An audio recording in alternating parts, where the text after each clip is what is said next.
to remember some of the things that I do. I grew up in a world that still had Jim Crow. And it was absolutely apparent to me that bigots will pay an awful lot of money to support their personal prejudices. You know, it's naive to believe that just because we want the smartest and best people, that those people will be dealt with properly because they are smart. It's just not true.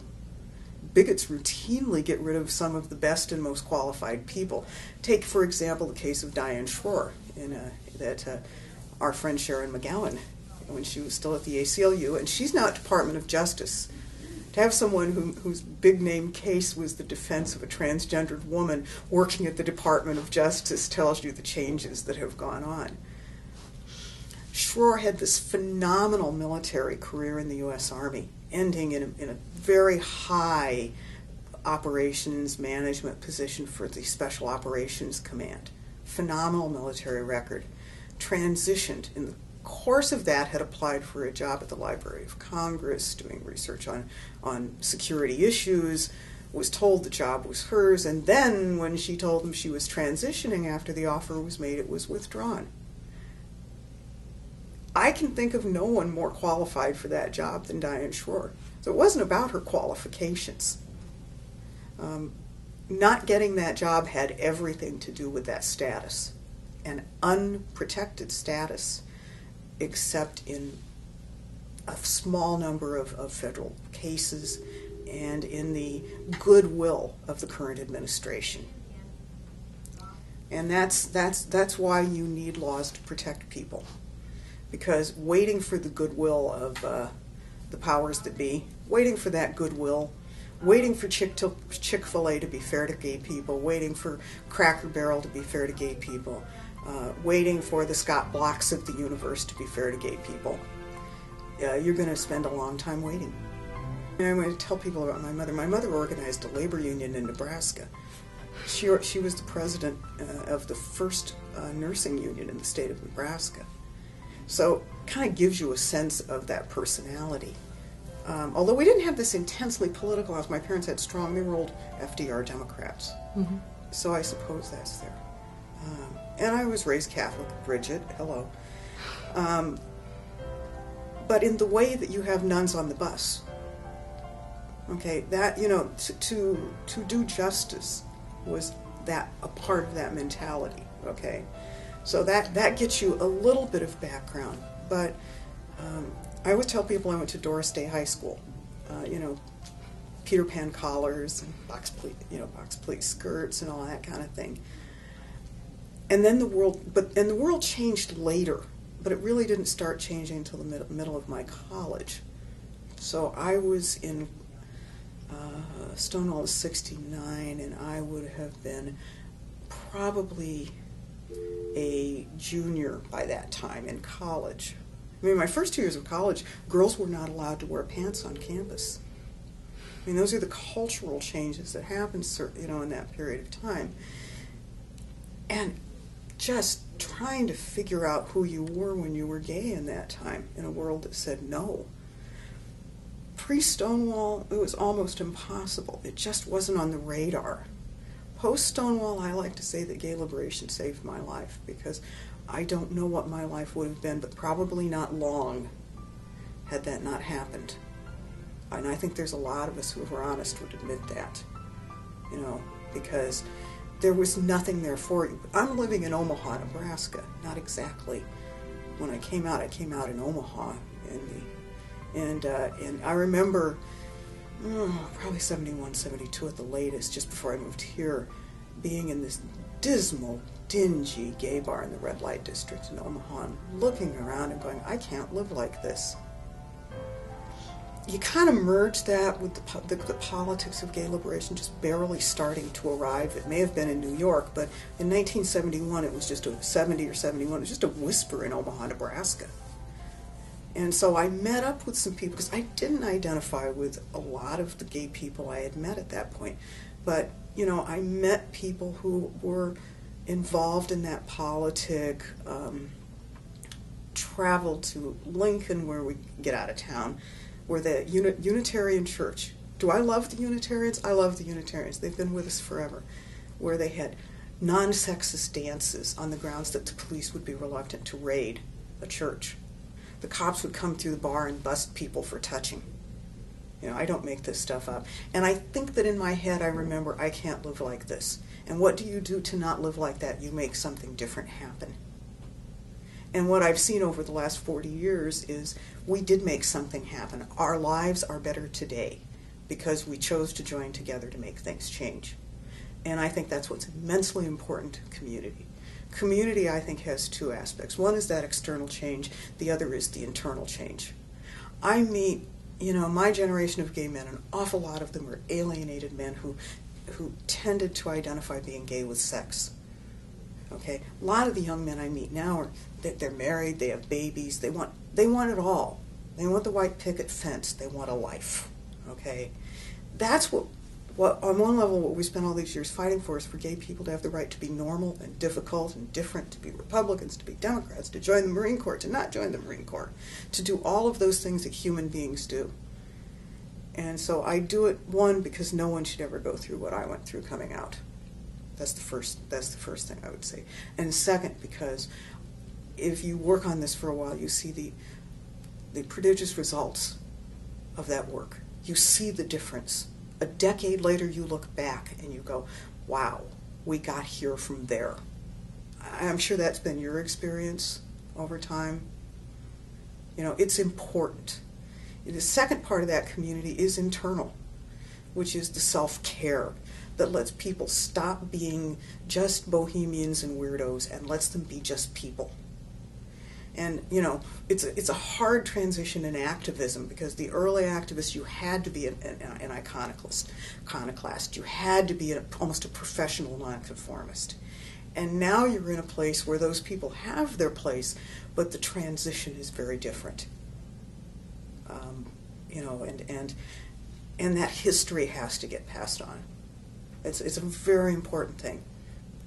I look on relationships of any kind, my personal relationship, my professional relationships, my political relationships, all of my stuff with the community. It's something you look back on because it doesn't happen if you don't change. I have no idea in 1973 what gave me the faith to know that we would eventually get rid of the military's anti-gay provisions. I have no idea. What gave me that other than all of those things combined? The traditions in which you're raised, but also just an absolute knowledge that I didn't want to live like this, and I didn't think any of us should have to, and I still don't. Now I'm old, and I'm taking a look around at what it means to be a senior citizen who's old, and the options aren't that good. Now we got to change that. My name is Autumn Sandbeam. I'm currently the transgender chair of DoD FedGlow.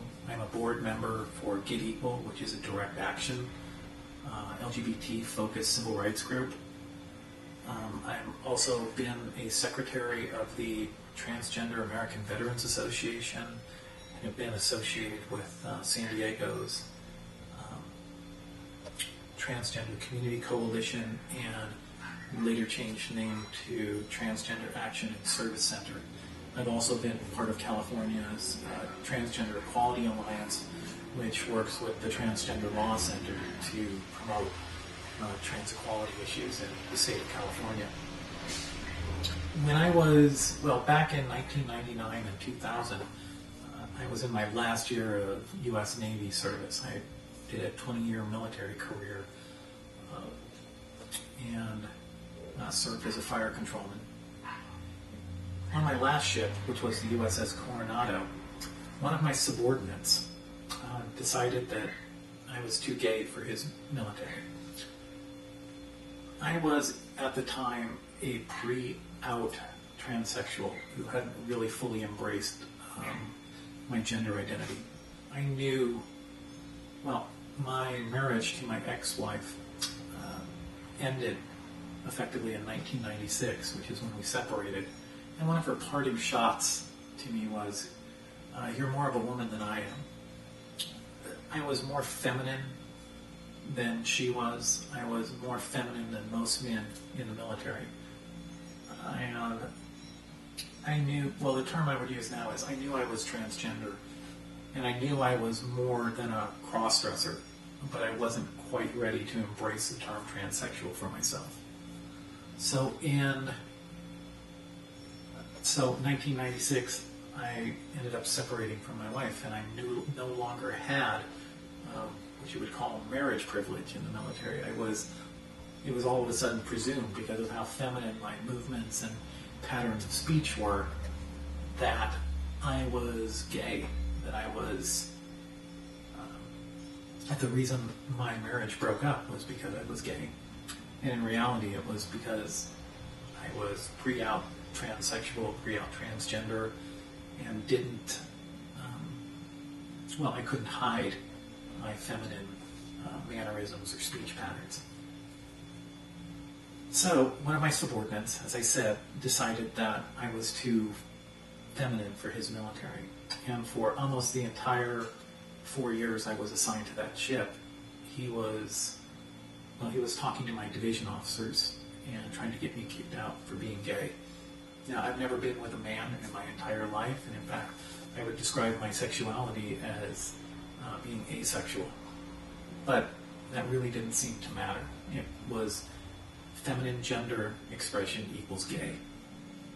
Well, in the military at the time, don't ask, don't tell applied. So on one hand, they couldn't ask me if I was gay, but on the other hand, if I was gay and admitted it at some level, then they could kick me out.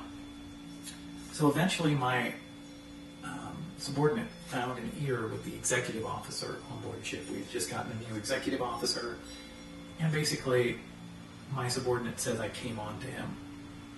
And he said I was too feminine, and well, basically the XO then got my department head, my division officer, and my division chief all in a room with me and asked me, instead of asking me, are you gay, he asked me, is there anything you want to tell us about yourself? With the clear intention of having me out myself as being gay. Well, the bottom line is I was getting sexually harassed for being a pre-out transsexual. Basically, I was getting harassed for a feminine gender expression, or at least perceived to be too feminine for a military man. So I ended up flipping the situation and wrote up my subordinate and my executive officer for sexual harassment. And they investigated and found out, yes, I was sexually harassed. And they took my subordinate. Well, during this time, I had gotten so depressed and stressed out, I was removed from my ship and spent the last 8 months of my career between being at Balboa Hospital, getting psychiatrically evaluated for being stressed out, and then at the temporary personnel unit for I was 4 months away at that point from getting out of the Navy. But I found out after I had been taken out of the military, or taken off of my ship, not out of the military, but off of my ship, that yes, I'd been officially found sexually harassed. My subordinate went to an administrative hearing and literally got the weakest punishment he could get, which was a verbal reprimand after being found guilty of engaging in sexual harassment. My executive officer had a board done on him, and they basically did something similar. They entered something into his service record saying that he had facilitated sexual harassment. So both of them received the absolute minimum punishment they could receive, while still being found guilty, at least administratively found guilty. It left me feeling depressed, distressed,